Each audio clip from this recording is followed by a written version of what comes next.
welcome to our Literary Globe vlog. I am Liesl and I'm the founder of the Literary Globe. This is Dipika. Hello.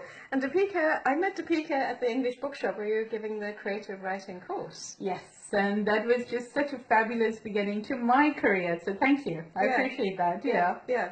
And Dipika wrote the book Shambala, Junction, and it won the Virginia Award. Tell us about that. Aurora Metro, which is like a publishing company in the UK, they have run this prize for women writers, and it's the Virginia Prize for Fiction. And I won the 4th year that it had been running. Wow. So it was just really, really fantastic for me. Yeah. And, you know, one of the best things about winning a prize of any sort is the kind of the attendant publicity that comes on after. That's wonderful. So it's just really been good. So I've been going all over the world with this book. Fantastic. Yeah. And please tell our readers, can you tell our readers what is consistent throughout your novel? What is it that you actually want them to walk away with?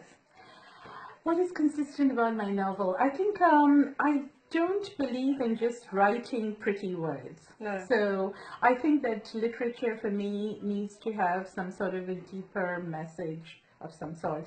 And as an Asian woman writer, I feel that there are lots of stories from my communities, the various communities I belong to, which need to be told, and from our own perspectives, instead of having some outsider anthropologist or somebody coming in and doing it.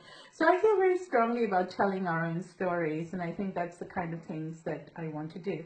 So what I want the reader to sort of take away from this and things is basically you read a story of a different kind, that it's not just like artful words. There is something that I want people to leave with.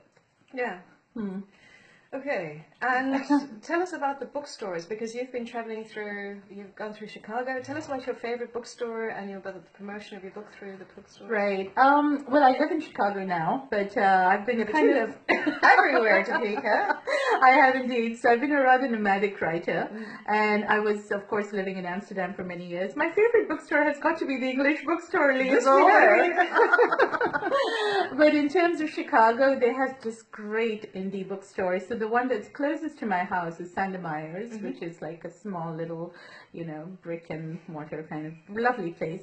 Then you have Women and Children First, which I know sounds like kind of a strange name, but they do wonderful, wonderful work with bringing like the community of writers together in regular panels. So like, we That's are interesting. I didn't do that at the English bookshop, but I would have done that. Yeah. So there's usually like about, 3 writers or so, and they come from the community, and it's lovely because it's a total win-win situation. The writers don't have any pressure to perform on their own, and there's usually the whole community that comes to attend these things, and each writer, of course, has a following, so, you get people in the room. And, the bookstore has people coming and just browsing, so it's lovely. Even, we have so many out there. So there's another called the Booksellers at Chestnut, and, they also do a lot of these readings. And they have everybody from Hillary Clinton to, your local writer with the first book coming in. Fantastic. So it's not just the Barnes and Nobles that they have. Exactly. And my next question, can you give our budding writers out there some advice? Because you've done so well with your work. Well, thank you, Liesl. But, I don't feel that I really even started scratching the surface. I have written 2 works of fiction and 1 collection of short stories, as well as a couple of poetry collections. But I feel that the main thing about publishing is just to get your work out there. So keep sending out stuff. Yes.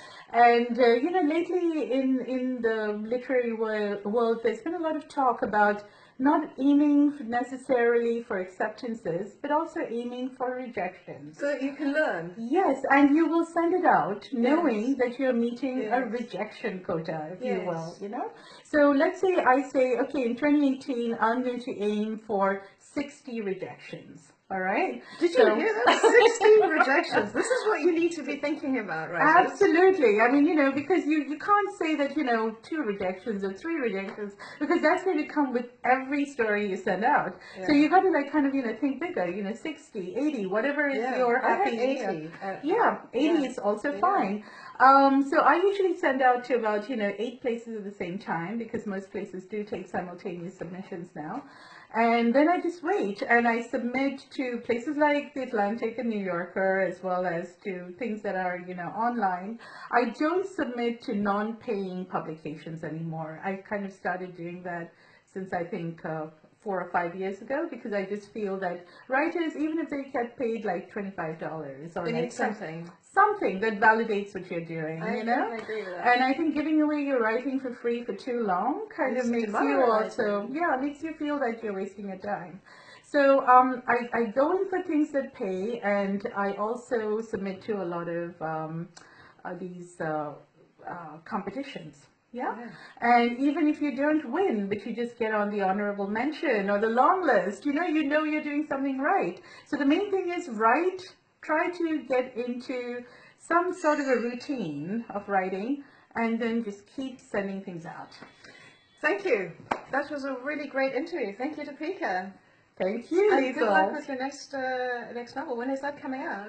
Well, if I can get into a regular writing routine, Yeah. I should have finished something by the middle of 2018. Brilliant. And then start, so maybe next year. Okay. Yeah. And Dipika's reading from her book here at Pages, which is on the Herengracht in Amsterdam, but it's Pages bookstore. And you'll be reading as well as several other people. Yes, there will be 8 of us reading, Yeah. and there will be poets as well as fiction writers and some humor. So, we have some humorous storytellers, Yeah. well, one at least. Yeah. So it should be a great I afternoon. think so too. Yeah. I think so too. Okay, thanks. Thank you.